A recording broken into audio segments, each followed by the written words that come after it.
What's going on, everybody, and welcome back to another episode of the Midterm Rental Show. I'm your host, Kramer, and in this episode, we're going to be talking about all things guest screening. So without further ado, let's go ahead and jump in. All right, so guest screening is a interesting topic when it comes to midterm rentals. So just to lay the groundwork, what does it mean to screen a guest? In a really quick, short example, it's running a background check, credit check, criminal history check, and eviction check on a potential midterm rental tenant. So why it's a weird topic is because when it comes to short-term rentals, 90+% of people's bookings either come from Airbnb or VRBO. And on those platforms, they do the guest screening for you for the most part. Now, it might not be up to your standards, but they do their own version of guest screening. When it comes to long-term rentals, guest screening and filling out applications like that are very common. Where when it comes to midterm rentals, that's the weird middle ground because some of our bookings do come from Airbnb and VRBO. Well, actually, mostly Airbnb, not VRBO, although I have gotten some there. And a lot of them come off platform, either from Furnish Finder or directly from insurance companies. So in this podcast, I want to share kind of what I do, my processes, my systems, the mistakes that I've made, and kind of give you my version, my masterclass, if you will, of guest screening. And I can promise you, whether you're brand new or you already have experience with midterm rentals, you will gain something from this episode. Okay, so there's a lot of places where I could start, but let's talk about why guest screening is a very good idea when it comes to midterm rental guests. So when you have anyone staying at your property, right, you want to make sure you know who's actually staying in there.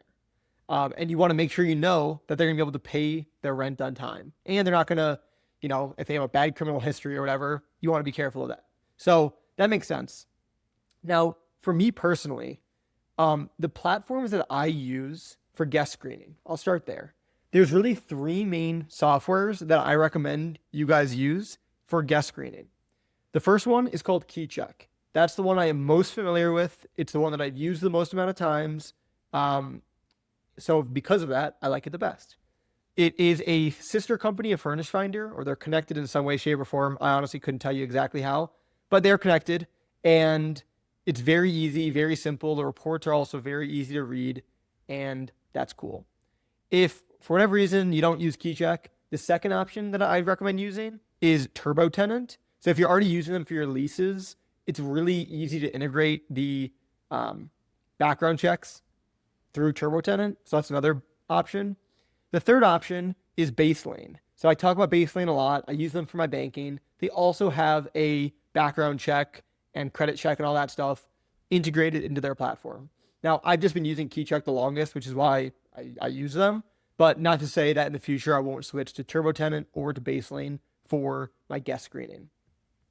One other thing when it comes to these different platforms is when I have a guest booked through Airbnb, I do not do a background check. You guys can look into Airbnb's rules. They're always changing. But unless if you disclose it on your listing, you can't do it after the fact. Or if you do, you can get in trouble with Airbnb. And if you have it on your listing, it really brings down the percent chance that you actually get a booking. Because if I was booking an Airbnb and it said, we require a background check, I'm going to say, no, thank you. Not because I have anything to hide, but that's just not a process I want to go through. I go through Airbnb because it's easy and convenient, not because I want to be, patted down and all that stuff. So those are the three platforms that I use.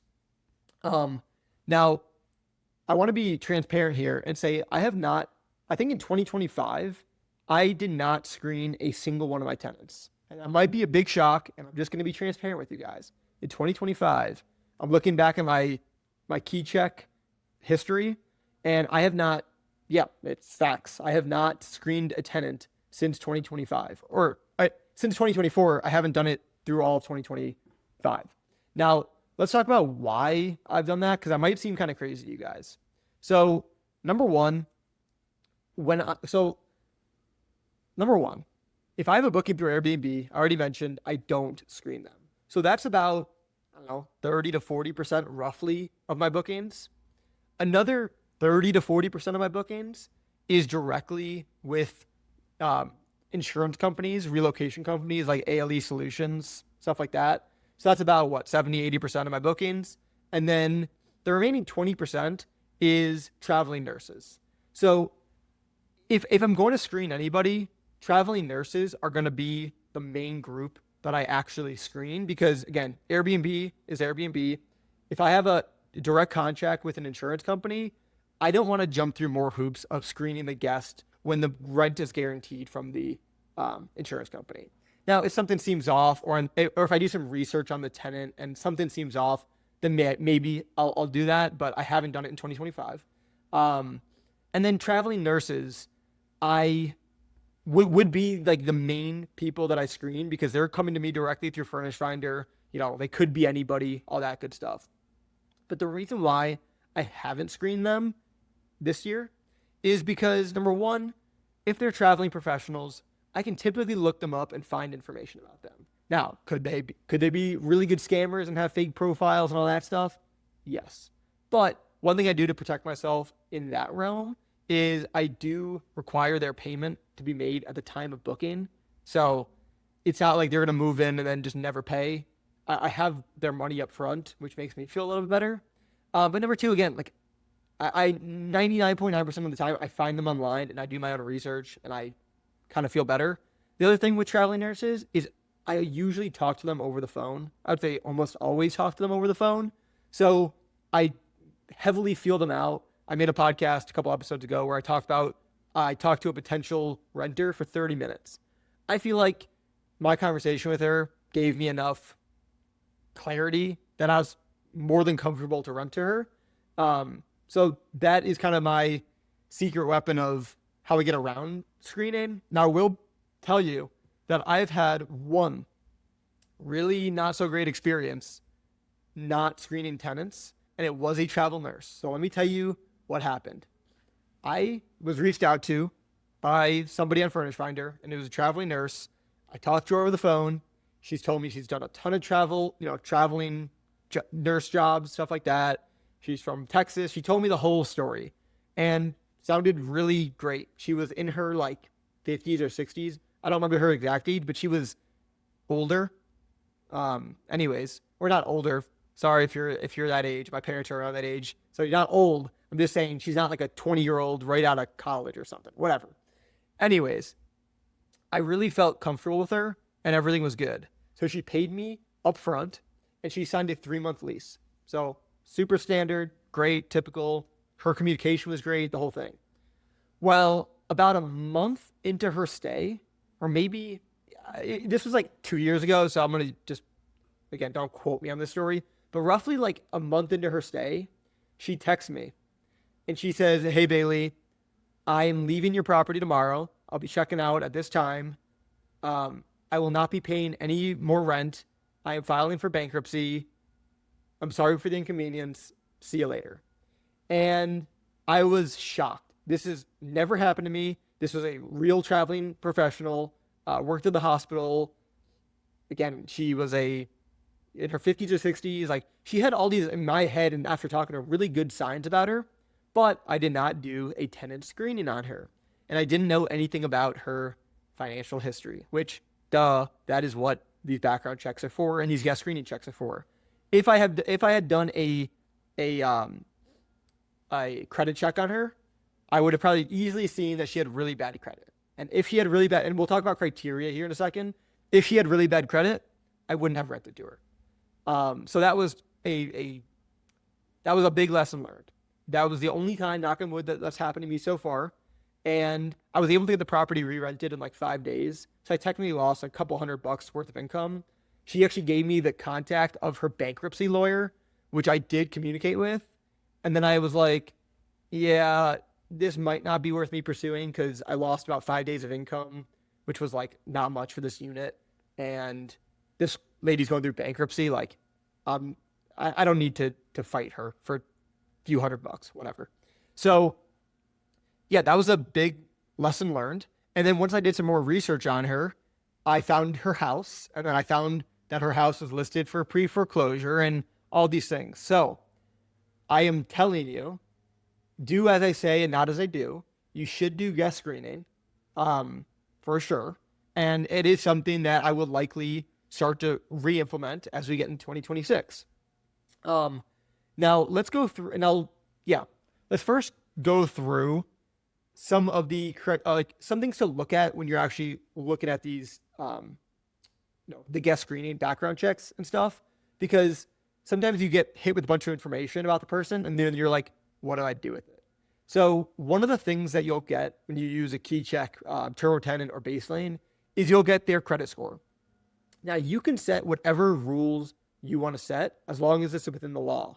And there's fair housing laws. I'm not an attorney, so make sure you do your own research and make sure you don't break any federal housing or any laws, period, when it comes to guest screening. So everything I'm sharing right now is just my opinion.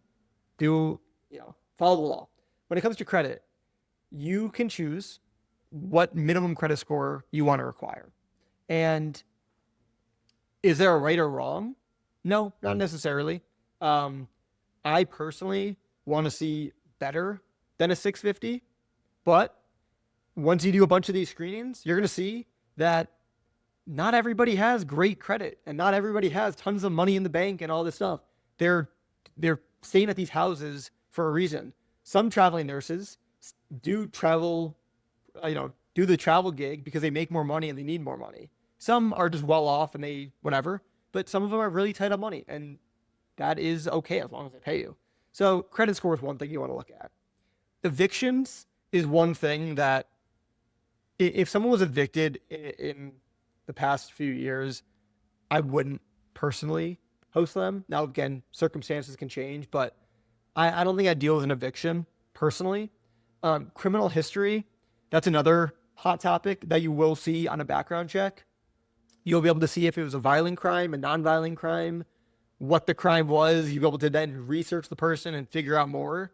So again, that's up to your discretion. If it's a violent crime, I'm personally not interested in hosting them. If it is a non-violent crime, it just depends on what it is. Although I wouldn't be stoked to host somebody who had a recent criminal history. Another thing that you're going to see in there is their employment and income. So obviously they are already telling you they're travel nurses, but you'll be able to see some stuff about their employment, and you'll be able to dig into that. And ultimately, one other thing when it comes to credit that I wanted to mention is you're gonna be able to see like how much debt they're in. Like, do they have mortgages for their houses, their cars? Do they take a HELOC? And you'll be able to see, are they late on their payments? Are they on time? So that's a big one for me. If they have debt, I don't really care. But if they have debt, that's just the word.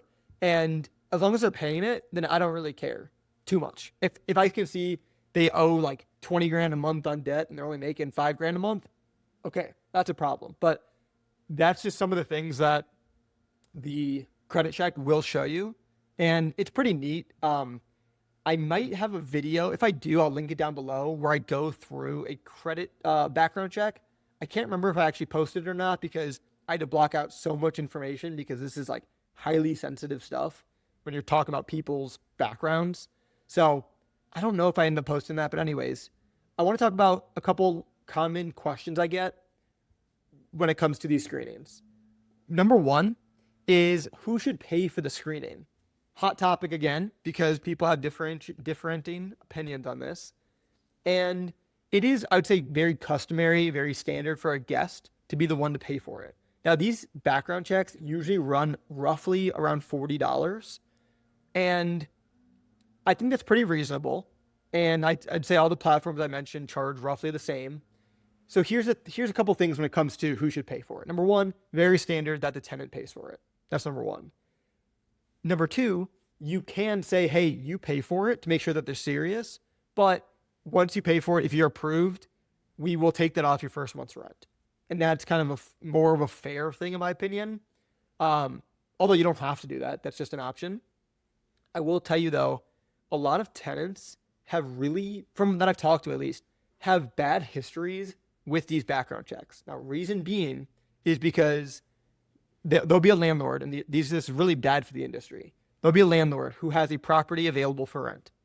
And this isn't midterm rental related really, but goes hand in hand. So there'll be a property available for rent, and they'll say, hey, everybody, apply here. There's a $50 application fee, a $50 background check fee, whatever.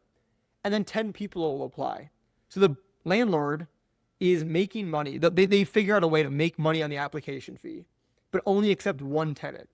Well, then all these tenants, they apply to multiple places. They pay $50, $100, and then they never get accepted anywhere. So then they get really like on edge when it comes to paying these fees, which is why I mentioned, hey, if you're accepted, we'll waive the fee.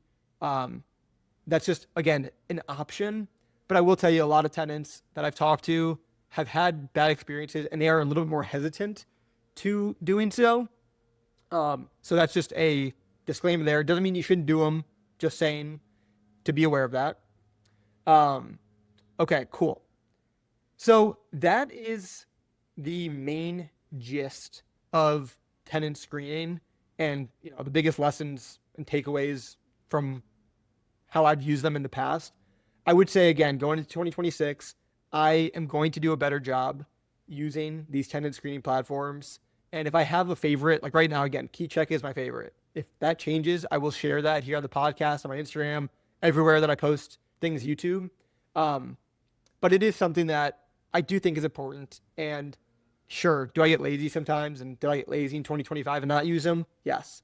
Did it work out just fine? Yes. But ultimately, I know that it's important. I know that, again, the more properties I have too, the higher chance that if I keep letting unscreened people stay on my properties, I'm going to run into some situation. So I'm going to be the first one to say it. I'm always transparent with you guys on this podcast. 2026, I will be doing a lot better job screening tenants, especially people who don't come from Airbnb and don't come from the relocation companies, more like the travel nurses, construction crews, people like that. So I hope you guys got value out of this podcast. Again, I'm super transparent with you guys. So follow along. And if you guys have questions, as always, comment down below, DM me on Instagram, and I will see you guys later. Peace.